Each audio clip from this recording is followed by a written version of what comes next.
नमस्कार दोस्तों स्वागत है आप सभी का एक बार फिर से आसान इकोनॉमी सीरीज में, जिसमें मेरी कोशिश है कि आपको एकदम आसान से आसान भाषा में इकोनॉमी के जितने भी कॉन्सेप्ट्स हैं वो समझाए जाएं। इसमें ऑलरेडी मैंने 4 वीडियोस बनाए हैं, जैसे कि जीडीपी हो गया, फाइनेंशियल मार्केट हो गया, और पिछला वाला जो वीडियो था वो मेरा इन्फ्लेशन को लेकर था। लेकिन इसके अंदर ये जो इन्फ्लेशन वाला पूरा वीडियो था, इसके अंदर हमने इन्फ्लेशन क्या होता है, इसके अलग अलग एस्पेक्ट्स क्या हैं, वो सब कुछ जाना था। लेकिन इस वीडियो में ये बेसिकली इन्फ्लेशन का दूसरा पार्ट है। इसमें हम इन्फ्लेशन मेजर कैसे किया जाता है। आप सबने डब्ल्यूपीआई सुना होगा, सीपीआई सुना होगा, और भी कई प्रकार के होते हैं। जीडीपी डिफ्लेटर क्या होता है, वो सब कुछ आपको डिटेल से बताऊंगा, ताकि इससे रिलेटेड कोई भी अगर आपका डाउट है, प्रॉब्लम है, या फिर एग्जाम्स में कोई भी क्वेश्चंस आते हैं इन्फ्लेशन से रिलेटेड, तो वो आप उसको सॉल्व कर पाओगे। चलिए शुरुआत करते हैं। लेकिन उससे पहले आप सबको बता दूं कि आप में से जो भी लोग यूपीएससी की तैयारी कर रहे हैं, आप स्टडी आईक्यू के साथ जुड़ सकते हैं। चाहे आप 2026, 27, 28 किसी भी साल का, हर एक साल के लिए अलग डेडिकेटेड बैच यहां पर अवेलेबल है। बस आपको यूज करना है ये कोड अंकित लाइव मैक्सिमम डिस्काउंट के लिए। और कोई भी प्रॉब्लम हो, दिक्कत हो, ये फोन नंबर दिया, आप इस पे कॉल कर लीजिएगा। मेरी जो टीम है वो आपको अच्छे से गाइड कर देगी, और इस कोर्स के बारे में आपको वीडियो के एंड में भी बता दूंगा। चलिए शुरुआत करते हैं। देखिए, पिछले वीडियो में मैंने आपको अच्छे से समझा दिया था इन्फ्लेशन होता क्या है। सिंपल भाषा में अगर हम बात करें तो it is the rate of change in the price level. मतलब कि हमारे देश के अंदर जितने भी गुड्स एंड सर्विसेज हैं, उस गुड्स एंड सर्विसेज के दाम जब बढ़ते हैं सस्टेन लेवल पर एक पर्टिकुलर ईयर में, एक पर्टिकुलर टाइम पीरियड में, उसको हम इन्फ्लेशन कहते हैं। इसके बारे में हमने डिटेल से जानकारी ली थी। लेकिन इन्फ्लेशन कैलकुलेट कैसे किया जाता है, ये बेसिकली आपको 2 मेथड देखने को मिलेगा। एक होता है प्राइस इंडेक्स मेथड, और दूसरा होता है जीडीपी डिफ्लेटर। दोनों में अंतर क्या है, दोनों हैं क्या एग्जैक्टली, वो मैं आपको बताऊंगा। सबसे पहले हम बात करते हैं प्राइस इंडेक्स मेथड के बारे में। बेसिकली यहां पर जो प्राइसेस हैं, जो गुड्स एंड सर्विसेज होता है, अच्छा ध्यान से समझिए। अगर हम अपने देश में बात करें, वैसे तो कितने सारे गुड्स एंड सर्विसेज होंगे, मतलब पेन, पेपर, कोई गाड़ी हो गई, पतंग हो गया, मतलब कितनी सारी चीज़ें होती हैं ना, छोटे से छोटे चीज़ों से लेकर बड़ी से बड़ी चीज़ें होती हैं ना। आप प्रैक्टिकल होकर देखिए, अगर हमें इन्फ्लेशन निकालना हो तो क्या आपको लगता है कि हर एक गुड्स को साथ में लेकर हर महीने क्या हम कैलकुलेट कर पाएंगे? It is not possible, practically possible ही नहीं है कि आप हर एक गुड्स को कवर कर लो, हर एक सर्विसेज को कवर कर लो और कैलकुलेट कर लो कि इन्फ्लेशन कितना है हमारे देश के अंदर। तो इसलिए क्या किया जाता है, एक बास्केट ऑफ गुड्स लिया जाता है। मतलब कि मान लीजिए हमारे देश में 1 लाख प्रकार के गुड्स प्रोड्यूस होते हैं, लेकिन उन सभी 1 लाख को कैलकुलेट करना, हर महीने यहाँ पर देखना कितना प्राइस बढ़ा, किसी में प्राइस डिक्रीज होगा, किसी में प्राइस बढ़ेगा, किसी में प्राइस सेम होगा, तो ये कैलकुलेट करना बहुत मुश्किल है। तो यहाँ पर बास्केट ऑफ गुड्स होता है, मतलब कुछ सिलेक्टेड आइटम्स को लिया जाता है जो कि हमारे इकोनॉमी को रिप्रेजेंट करते हैं। मतलब उसको अगर हम इन्फ्लेशन निकालें तो हमें एक डायरेक्शन मिल जाती है कि हाँ, हमारे देश के अंदर इन्फ्लेशन के क्या हाल हैं। So price changes are weighted. अब क्या है कि मान लो अगर मैं कह रहा हूँ घी है, अब घी इस्तेमाल होता है, वेजिटेबल हो गया हमारे घर के अंदर, उसके अलावा यहाँ पर मान लो गाड़ी हो गई, ठीक है, कार हो गई, तो हर एक का वेटेज अलग आपको देखने को मिलेगा। मतलब मान लीजिए प्राइमरी आर्टिकल्स है, जैसे फ्यूल हो गया, क्रूड ऑयल हो गया, और पावर हो गया, इलेक्ट्रिसिटी जो हम कंज्यूम कर रहे हैं, तो ऐसा तो है नहीं कि सबको एक ही वेटेज दिया जाएगा। हर एक का वेटेज अलग अलग यहाँ पर होता है और उसके हिसाब से पूरा कैलकुलेशन होता है। डोंट वरी, मैं आपको आगे बताऊंगा। लेकिन ये प्राइस इंडेक्स मेथड में बेसिकली 2 प्रकार के इंडेक्सेस होते हैं, और वो आप सबने सुना ही होगा। एक होता है डब्ल्यूपीआई, होलसेल प्राइस इंडेक्स, और दूसरा होता है कंज्यूमर प्राइस इंडेक्स। और इन दोनों के ही कैलकुलेशन में बेसिकली एक बेस ईयर सेट किया जाता है। मतलब जैसे मान लो अगर मैं कहता हूं कि 2024-25 में, या फिर 2025-26 में, 2028 में, 2030 में अगर मैं कहता हूं कि प्राइसेस बढ़े हैं या फिर प्राइसेस घटे हैं, तो हमें एक बेस चाहिए होगा ना, ताकि हम उसको कंपेयर कर सकें। अदरवाइज आप कंपेयर कैसे करोगे? आप समझ रहे हो मेरी बात? मतलब कि अगर हमें किसी भी चीज को देखना है कि आज इतना चेंज हुआ है, मतलब किसी चीज में से चेंज हुआ होगा ना, तो इसकी वजह से हमें एक बेस ईयर लेना पड़ता है, और उस बेस ईयर को हम एज अ वैल्यू कंपैरिजन के लिए ले लेते हैं 100। अब 100 से मान लो अगर इस साल वैल्यू चली गई 110, इसका मतलब क्या हुआ कि जो प्राइस है, जो इन्फ्लेशन है, वो 10% बढ़ा है। अगर मैं कहता हूं ये वैल्यू 100 से चली गई 150, तो मतलब प्राइस 50% बढ़ा है। इस तरह से होता है। चलो सबसे पहले देखते हैं कि होलसेल प्राइस इंडेक्स है क्या एग्जैक्टली। बेसिकली ये मेजर करता है change of goods at wholesale level. मतलब क्या है कि आप जानते हैं देश में जो पूरा एक चेन बना हुआ है, मतलब जो पहले मान लो किसी ने प्रोड्यूस किया, कोई मैन्युफैक्चरर है, जैसे गाड़ी की हम बात करें तो गाड़ी का कोई मैन्युफैक्चरर होता है, फिर वहाँ से गाड़ी मान लो होलसेलर के पास आई, होलसेलर से रिटेलर के पास आई और फिर फाइनली कंज्यूमर के पास आई। या फिर कोई भी चीज़ ले लो, अगर हम पेन की बात करें, जो पेन आप इस्तेमाल करते हो, कलम हो गया, तो वो कोई ना कोई तो उसको बना रहा है, मैन्युफैक्चरर है, प्रोड्यूसर है। फिर वहाँ से पेन जाता है होलसेलर के पास, वो डिस्ट्रीब्यूट करता है रिटेलर्स में, और फाइनली रिटेलर क्या करता है, आपको डायरेक्टली बेच देता है। तो यहाँ पर जो प्राइस में चेंज हुआ है, कौन से लेवल पर, होलसेल लेवल पर, ठीक है। यहां पर जो प्राइसेस चेंज होते हैं ना, मतलब रिटेलर जिस प्राइस पर खरीद रहा है, यहां पर जो चेंजेस आ रहे हैं उसकी हम बात कर रहे हैं, होलसेल प्राइस इंडेक्स। और देखिए बहुत इंपॉर्टेंट हो जाता है, क्योंकि मान लीजिए कंज्यूमर तक सामान पहुंचेगा, उसके पहले सामान का किस में एक्सचेंज हुआ है, होलसेल से रिटेलर के बीच में एक्सचेंज हुआ है, होलसेलर और रिटेलर के बीच में। तो अगर हमें पहले ही पता चल जाए कि यहां पर अगर इन्फ्लेशन बढ़ रहा है, इसका मतलब क्या है, रिटेलर वो इन्फ्लेशन किसको पास करेगा, कंज्यूमर को पास करेगा। तो पहले ही हमें पता लग जाता है कि हाँ, अगर होलसेल प्राइस इंडेक्स में इजाफा हो रहा है, इसका मतलब कंज्यूमर प्राइस इंडेक्स में भी इजाफा होगा। समझ में आ रहा है? तो ये जो डेटा है ये मंथली निकाला जाता है, किसके द्वारा, office of economic adviser, DPIIT, department of industrial production, sorry, department for promotion of industry and internal trade, ठीक है, जो कि कॉमर्स मिनिस्ट्री के अंदर में आती है। तो इनके द्वारा हर महीने ये डेटा रिलीज किया जाता है। लेकिन इंपॉर्टेंट क्या है इसमें, इसमें आप कैलकुलेट कैसे करते हैं और स्पेसिफिकली आपके एग्जाम में क्या चीजें आती हैं, वो ये इंपॉर्टेंट हो जाता है। क्योंकि यहां पर मैंने आपको क्या बताया, वेटेज दिया जाता है गुड्स को। जैसे कि यहां पर 3 ग्रुप्स में चीजों को बांटा गया है। होलसेल प्राइस इंडेक्स के अंदर 3 प्रकार के आपको गुड्स देखने को मिलेंगे। एक होता है प्राइमरी आर्टिकल्स, जिसके अंदर फूड हो गया, नॉन फूड हो गया, मिनरल्स हो गया। तो इस तरह के करीब 117 आइटम्स लिए जाते हैं, जिसका कैलकुलेशन होता है। फिर दूसरा है मैन्युफैक्चर्ड प्रोडक्ट, जैसे टेक्सटाइल हो गया, केमिकल हो गया, मशीन हो गया, टूल्स हो गया। तो ये आपका करीब 564 के आसपास ऐसे आइटम्स होते हैं जो आपका मैन्युफैक्चर प्रोडक्ट्स दिया जाता है। और तीसरा है फ्यूल एंड एनर्जी, इसके अंदर इलेक्ट्रिसिटी, कोयला, मिनरल ऑयल, एलपीजी, ये इस तरह के करीब 16 इस तरह के गुड्स होते हैं।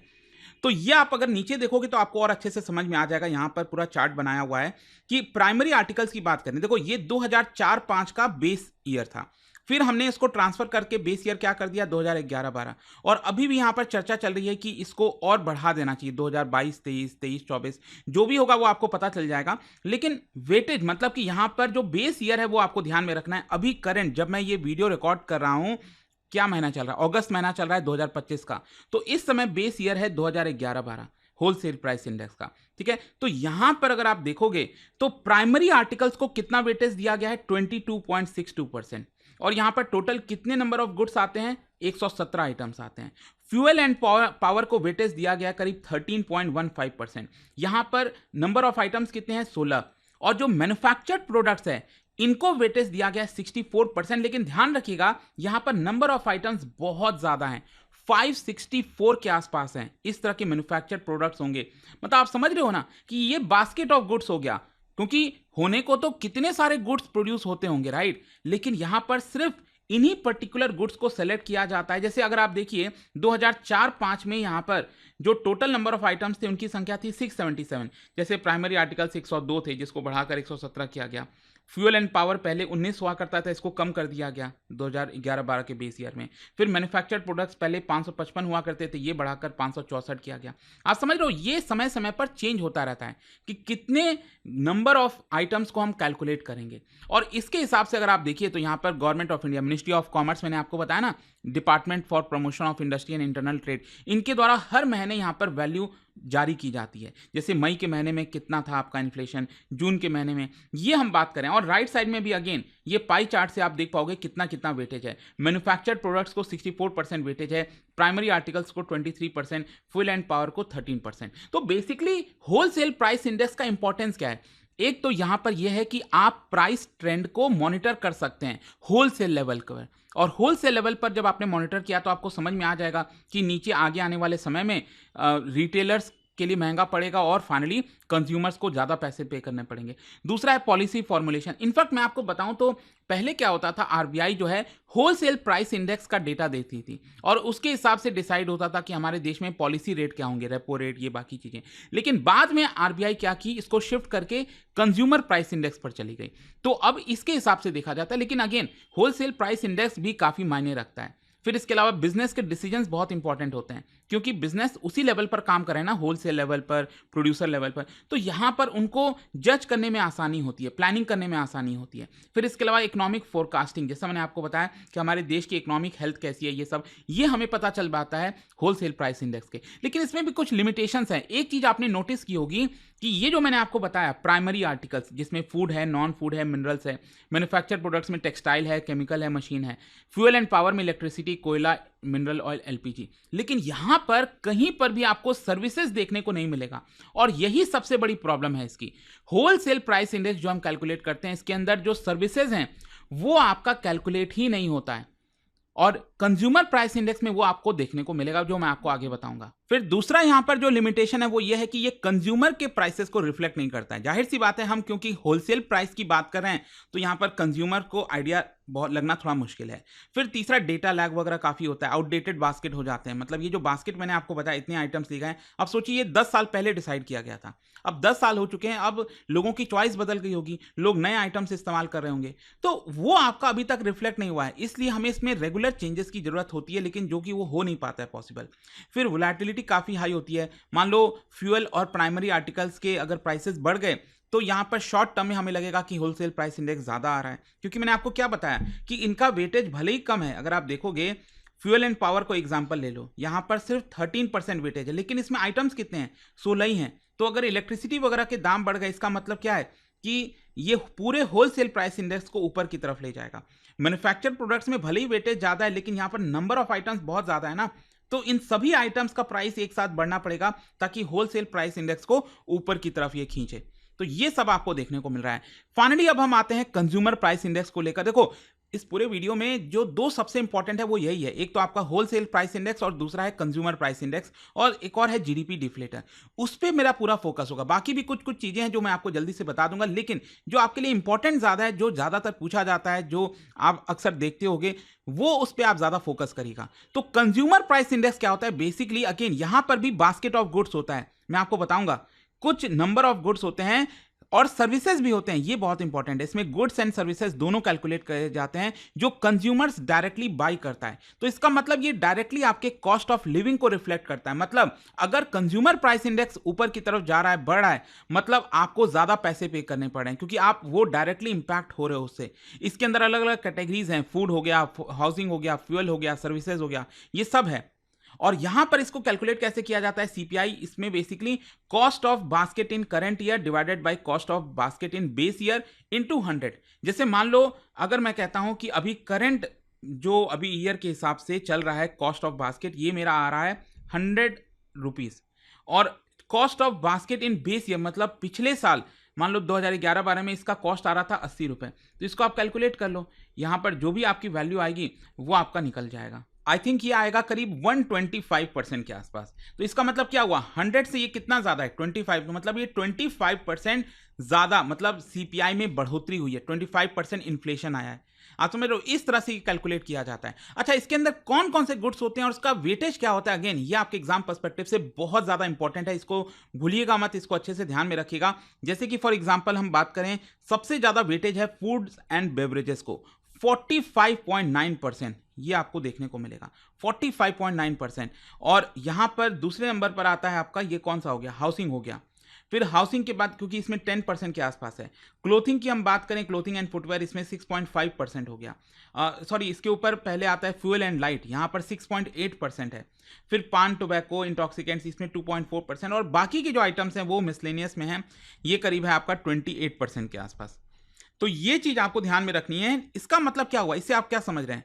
इसका मतलब ये हुआ कि अगर फूड के प्राइसेस, मतलब सब्जी वगैरह के दाम, अनियन, टमाटोज, इन सब के दाम अगर बढ़ते हैं ना अचानक से मार्केट के अंदर, मतलब ये पूरे सीपीआई को, पूरे कंज्यूमर प्राइस इंडेक्स को ऊपर की तरफ खींच लेगा। हमें लगेगा बहुत ज्यादा इन्फ्लेशन है, राइट। और वही मान लो अगर मैं कहता हूं कि पान, टोबैको, इन सब के प्राइसेस बढ़ते हैं, तो क्या बहुत असर होगा? नहीं होगा, क्योंकि इसका वेटेज बहुत कम है, सिर्फ 2.4%। लेकिन अगर वहीं सब्जियों वगैरह के दाम बढ़ जाएं, क्योंकि वेटेज इसका ज्यादा है कैलकुलेशन में, तो इसकी वजह से यहाँ पर आपको ज़्यादा देखने को मिलता है। और अगेन ये पूरा आप ट्रेंड देख सकते हैं 2024-25 में किस तरह से जो इन्फ्लेशन है वो आपका नीचे की तरफ आया है। पहले ये थोड़ा सा ऊपर जा रहा था, 6% के ऊपर चला गया था, जो कि थोड़ा सा कंसर्निंग हो जाता है, क्योंकि हमारे देश में हमारी कोशिश यही है कि 4% के आसपास ही इन्फ्लेशन रहे, मैक्सिमम और -2% ही रहे, ऊपर की तरफ 2% मैक्स, नीचे की तरफ 2%, लेकिन ये 6% की भी ऊपर जा रहा था। तो ये आई होप आप समझ पा रहे होगे। खैर, कंज्यूमर प्राइस इंडेक्स कितने प्रकार के होते हैं? देखो यहां पर क्या है ना कि अलग अलग प्रकार के आपको देखने को मिलेंगे रूरल लेबर्स के लिए। तो इसमें क्या है कि बेस ईयर 2012 है, इसमें 260 आइटम्स होते हैं। यहां पर रूरल एरियाज में जो लेबरर्स हैं वो जो गुड्स कंज्यूम करते हैं ना उसके हिसाब से निकाला जाता है।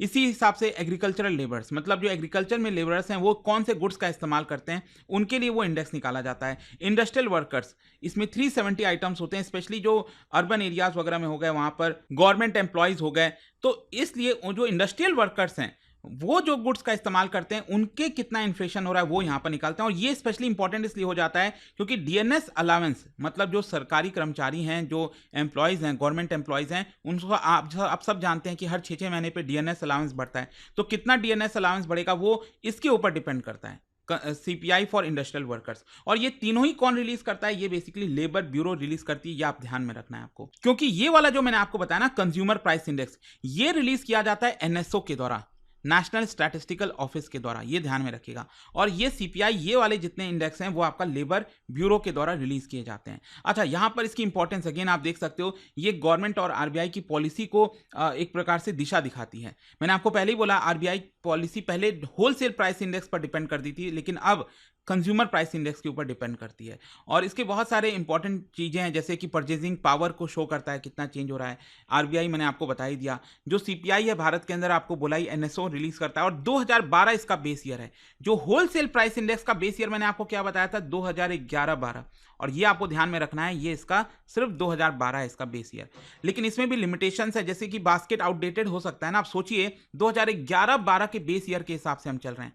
आपको क्या लगता है 2011-12 में जो गुड्स मिलते थे उसमें तो बहुत अंतर आ गया होगा ना 2025 में, लेकिन अभी तक इसमें चेंजेस नहीं हुए हैं, वो अभी तक बेस ईयर चल रहा है। तो ये सब कुछ चैलेंजेस हैं जो कि सरकार को कहीं ना कहीं देखने चाहिए और उसको लगातार अपडेट करने चाहिए। खैर, नेक्स्ट अब हम आते हैं प्रोड्यूसर प्राइस इंडेक्स। कोई बहुत इंपॉर्टेंट नहीं है, लेकिन जस्ट सरल भाषा में अगर आप समझो तो प्रोड्यूसर प्राइस इंडेक्स का मतलब ये हुआ कि जो प्रोड्यूसर है, प्रोड्यूसर कौन है? जो मैन्युफैक्चरर है, जो चीजों को बना रहा है। होलसेल का हमने समझ लिया, कंज्यूमर प्राइस इंडेक्स समझ लिया, लेकिन जो एक्चुअल में जिसने वो प्रोडक्ट बनाया है, जिसने गाड़ी बनाई है, उसको कितनी कीमत मिल रही है। मतलब कि मान लो पिछले साल एक गाड़ी बनाने, मान लो एक किसी ने गाड़ी बनाई, उसने उस गाड़ी को बेची तो उसको 10 लाख रुपए मिला, ठीक है। इस बार उसने गाड़ी बेची तो वो गाड़ी की कॉस्ट उसको मिली 11 लाख रुपए। मतलब प्रोड्यूसर प्राइस इंडेक्स क्या होगा, 10% बढ़ा ना, उसको कितनी कीमत मिल रही है गाड़ी बेचने में, वो यहां पर दिखा रहा है। तो इसमें इंपॉर्टेंट एक चीज क्या है आपको ध्यान में रखना है कि प्रोड्यूसर प्राइस इंडेक्स में टैक्सेस और ट्रांसपोर्टेशन लिया नहीं जाता है, क्योंकि यहां पर तो प्रोड्यूसर जो बना रहा है गुड्स उसकी कीमत को दिखा रहा है ना ये, रादर देन, क्योंकि अब जब आखिरी में जब मान लो प्रोडक्ट बिकेगा, अब जीएसटी पे मान लो 11 लाख रुपए पे वो गाड़ी बिकी, क्या 11 लाख रुपए में कोई खरीदेगा? नहीं खरीद सकता, क्योंकि सरकार उसके ऊपर जीएसटी लगाएगी 18%, 28%, जो भी जीएसटी लगेगा, तो गाड़ी का दाम बढ़ जाएगा। लेकिन वो आपको ये चीज प्रोड्यूसर प्राइस इंडेक्स में देखने को नहीं मिलेगी, क्योंकि हम प्रोड्यूसर लेवल की बात कर रहे हैं। तो ये इंपॉर्टेंट इसलिए हो जाता है, स्पेशली मैन्युफैक्चरर्स के लिए, बिजनेसेस के लिए, वो एनालाइज करते हैं कि इस समय मार्केट में चल क्या रहा है। तो यहां पर फाइनली मैंने आपके लिए एक पूरा चार्ट बना दिया है 3 कॉलम में कि प्रोड्यूसर प्राइस इंडेक्स में क्या होता है, होलसेल प्राइस इंडेक्स में और सीपीआई में आपको अलग अलग डिफरेंस देखने को मिलेगा। जैसे कि फॉर सम एग्जांपल सर्विसेज, यहां पर प्रोड्यूसर प्राइस इंडेक्स में भी सर्विसेज कैलकुलेट नहीं होता है, होलसेल प्राइस इंडेक्स में भी सर्विसेज कैलकुलेट नहीं होता है, लेकिन हाँ सीपीआई में सर्विसेज कैलकुलेट होते हैं।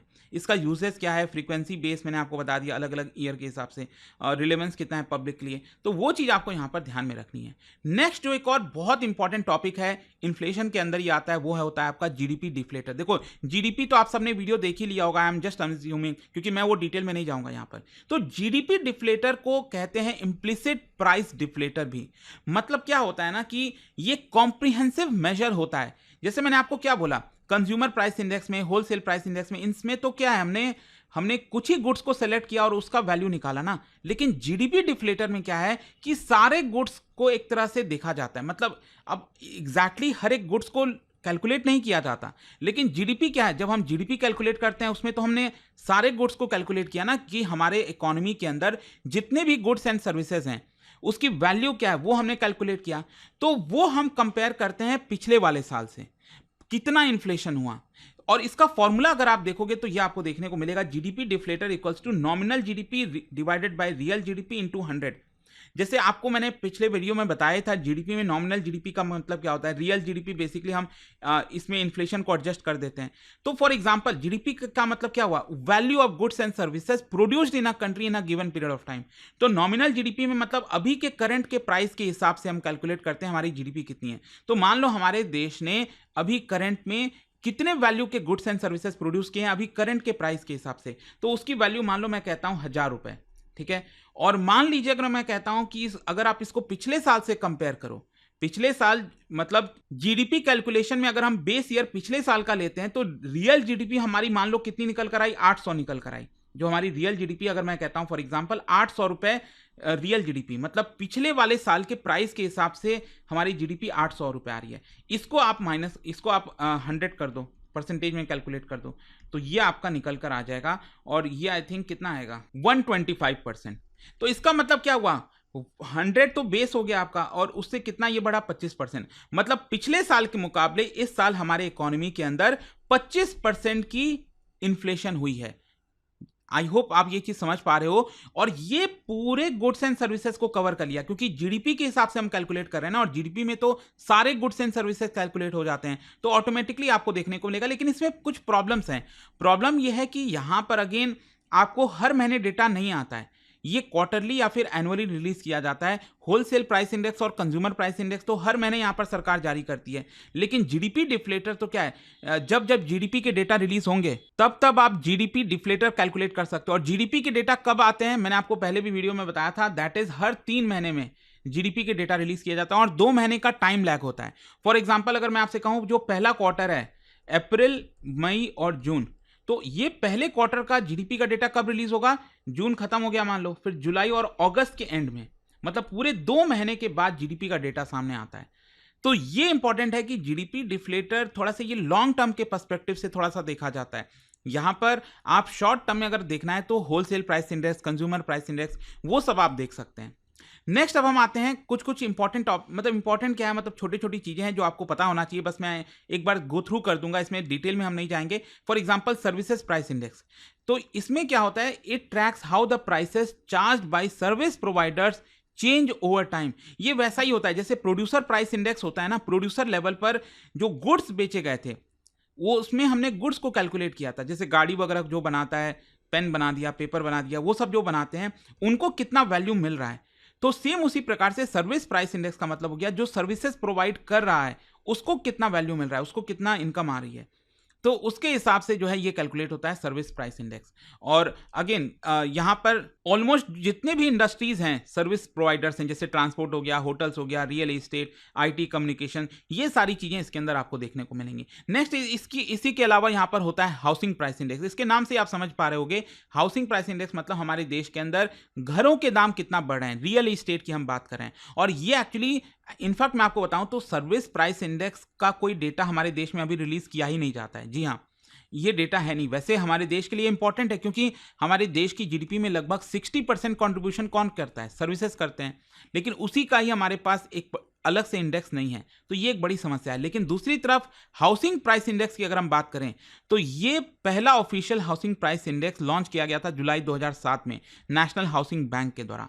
और ये क्वार्टरली बेसिस पर बताता है कि अलग अलग शहरों में, दिल्ली, मुंबई, कोलकाता, अलग अलग बड़े शहरों में यहाँ पर कितने प्रॉपर्टी के दाम चेंजेस हुए हैं।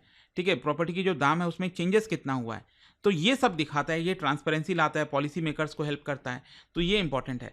नेक्स्ट, अगर इवोल्यूशन मैंने आपको बता ही दिया, कोई बहुत ज़्यादा डिटेल में इसमें नहीं जाना है, जो जो इंपॉर्टेंट था मैंने आपको बता दिया। लेकिन फाइनली इन्फ्लेशन टारगेटिंग क्या होता है ये एक बार समझ लीजिए, और इसको लेकर मैं हर 2 महीने पर वीडियो भी लाता हूँ यूट्यूब पर, जब भी आरबीआई की मॉनेटरी पॉलिसी आती है।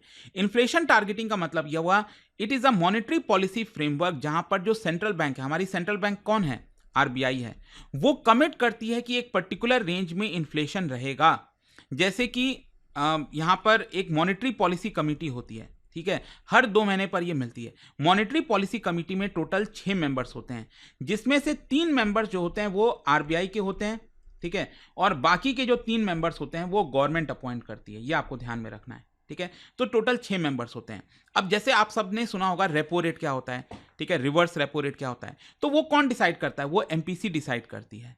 अब एमपीसी कैसे डिसाइड करेगी कि रेपो रेट को बढ़ाना चाहिए या फिर रेपो रेट को कम करना चाहिए? जैसे मान लो अगर मैं कह रहा हूं कि हमारे देश में जीडीपी ग्रोथ नहीं हो रही है, ग्रोथ एकदम नीचे है, तो ग्रोथ नीचे है मतलब रेपो रेट को कम करना चाहिए ताकि बैंकों को सस्ते ब्याज दर पर पैसा मिल सके और बैंक सस्ते ब्याज दर पर लोगों को उधार दे सकें। तो लोग ज़्यादा उधार लेंगे, लोग ज़्यादा खर्च करेंगे, हमारी जीडीपी बढ़ सकेगी। लेकिन मान लो इसमें टोटल 6 मेंबर्स हैं, अगर 3 मेंबर कहते हैं कि हम रेपो रेट को कम करना चाहते हैं, 3 मेंबर कहते हैं कि रेपो रेट को ऊपर करना चाहते हैं, तो वो कैसे डिसाइड होगा? तो इसमें आरबीआई गवर्नर इसको चेयर करते हैं, आरबीआई गवर्नर के द्वारा इसको लीड किया जाता है। तो फाइनल ओपिनियन उस समय आरबीआई गवर्नर के पास आ जाएगा। अगर मान लो 4 लोग कह देते हैं कि हाँ रेपो रेट कम होगा और 2 लोग कहते हैं नहीं बढ़ेगा, तो उस केस में 4 लोगों का वो तो सहमति हो गई, तब तो कोई जरूरत नहीं है। लेकिन 3-3 से अगर टाई हो गया तो ये इस तरह से होता है। ये एक्चुअली पूरा एमपीसी सेटअप किया गया था भारत में 2016 में, ये आपको ध्यान में रखना है। और 2016 में ये हर 5 साल के लिए सेटअप किया जाता है। 5 साल में सरकार डिसाइड करती है कि हाँ जो इन्फ्लेशन का टारगेट होगा वो कितने से कितने रेंज में होगा। जैसे कि 2016 में जब रखा गया था तो ये बोला गया कि 4% होना चाहिए इन्फ्लेशन प्लस और माइनस 2%, मतलब 2% से लेकर 6% के बीच में ही होना चाहिए इन्फ्लेशन, इससे ऊपर या ज़्यादा नहीं हो सकता। फिर उसके बाद सेकेंड फेज में अप्रैल 1, 2021 से लेकर 2026 तक जो चलने वाला है वो सेम टारगेट रखा गया है, 4%, 2% से 6% के बीच में, ठीक है। अच्छा मान लो अगर आरबीआई इसमें फेल हो जाती है, मान लो इन्फ्लेशन हमारा 10% चला गया और वो भी 3 क्वार्टर तक, 3 कॉन्सेक्यूटिव क्वार्टर तक हमारा जो इन्फ्लेशन है वो आपका रेंज के बाहर चला जाता है, तो उस केस में आरबीआई को एक रिपोर्ट सबमिट करनी पड़ेगी सरकार को और बताना पड़ेगा रीजंस और स्टेप्स क्या ले रही है आरबीआई इसको करेक्ट करने के लिए। तो ये जो पूरा फ्रेमवर्क बनाया गया है इसी को हम कहते हैं इन्फ्लेशन टारगेटिंग। तो इससे कम्युनिकेशन इजी हो जाती है, स्पेकुलेशन जो है वो आपका कम हो जाता है। तो ये काफ़ी सारा फायदा देता है, आपको भी पता चलता है, जैसे पॉलिसी मेकर्स हैं, आप भी हो एक प्रकार से, तो जब आप इन्वेस्ट कर रहे हो, कुछ भी कर रहे हैं, तो आपको एक पता रहेगा ना कि हमारे देश में इन्फ्लेशन एक टारगेट रेंज में रहेगा, 2% से 6% के बीच में रहेगा, इससे बहुत ऊपर नीचे नहीं जाएगा। पहले तो याद होगा आपको 2008 में जब इकोनॉमिक क्राइसिस आया था पूरी दुनिया में, ग्लोबल फाइनेंशियल क्राइसिस, तो इन्फ्लेशन डबल डिजिट में जा रहा था 2010 वर्ष में। तो वो ऐसा सिनेरियो नहीं होना चाहिए। तो आई होप दोस्तों अब आपको अच्छे से डिटेल में समझ में आ गई होंगी चीज़ें, इन्फ्लेशन कैसे कैलकुलेट होता है, कौन कौन सी चीज़ें होती हैं, और लगातार मैं इस तरह के आपके लिए वीडियोस लाता रहूँगा। बाकी के वीडियोस अगर आपने नहीं देखा है तो इसका जो प्लेलिस्ट है, बहुत लोग पूछते रहते हैं, प्लेलिस्ट बिल्कुल बना हुआ है, प्लेलिस्ट लिंक कमेंट सेक्शन में दिया हुआ है, वहाँ पर जाएंगे आप तो लिंक आपको मिल जाएगा। बाकी जैसा मैं आपको बता रहा था, अगर आप स्टडी IQ के साथ जुड़ना चाहते हैं, यूपीएससी की स्ट्रक्चर्ड तरीके से तैयारी करना चाहते हैं, जैसे लॉन्ग टर्म बैच हो गया 2027, 2026 का बैच हो गया, ये सारे बैचेस स्टार्ट हो रहे हैं। आपको बस काम करना है, लिंक कमेंट सेक्शन में है, यूज करिए कोड अंकित लाइव मैक्सिमम डिस्काउंट के लिए, या फिर सिंपली आप एक काम कर लीजिए, फोन नंबर दिया, आप इस पे कॉल करिए, मेरी जो टीम है वो आपको अच्छे से गाइड कर देगी कोर्स के बारे में, क्या क्या फैसिलिटीज हैं। इनफैक्ट ऑप्शनल की भी सारे जो कोर्सेज हैं वो आपको अवेलेबल मिलेंगे, बस इस नंबर पर आपको कॉल करना है, बाकी आपका ख्याल रखा जाएगा। एंड कोई भी दिक्कत है, प्रॉब्लम है, मेरे सोशल मीडिया वगैरह पर आप जुड़ सकते हो। तो तैयारी करते रहिए, all the best, thank you so much. Study IQ IAS, आपका सिलेक्शन हमारा मिशन।